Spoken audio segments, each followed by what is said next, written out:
Si vous cliquez dessus, vous vous retrouvez dans cette interface-là et vous pouvez trouver des GPT assez intéressants et pertinents pour vous.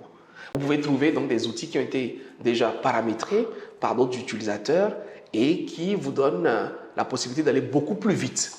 Donc, c'est vraiment un outil extrêmement puissant. Donc, vous avez des centaines et des milliers de GPT qui sont déjà prévus pour vous permettre d'être plus efficace. Et si vous faites des recherches, vous pourrez trouver des GPT encore adaptés à votre domaine. Donc, il me propose par exemple là un professionnel LinkedIn Postwriter qui est déjà utilisé par plus de 100 000 personnes. Donc, si je clique par exemple sur l'un des deux, c'est un GPT que je peux utiliser. Et je vois qu'il est bien noté là, il est à 4,2. Et je peux donc lui poser des questions.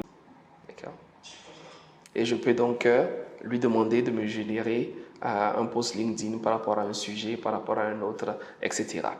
Et donc un GPT, qu'est-ce que c'est? C'est déjà, c'est en fait un genre d'assistant qui a déjà été entraîné avec des paramètres, avec des questions, avec des éléments de contexte pour bien faire quelque chose, un peu comme ce qu'on appelle de l'IA faible. Donc il a déjà été entraîné pour faire spécifiquement, correctement une seule tâche. Donc quand vous arrivez à trouver cela, vous pouvez aller beaucoup plus vite. Donc en fonction de votre métier, en fonction de votre domaine, vous pouvez trouver donc un GPT spécifique à votre univers qui a déjà été bien entraîné, vous en testez et après vous retenez celui qui vous convient. Si c'est quelque chose qui vous intéresse, n'hésitez pas à mettre en commentaire cela et on pourrait faire une vidéo spéciale, spécifique pour aller plus loin sur les GPT.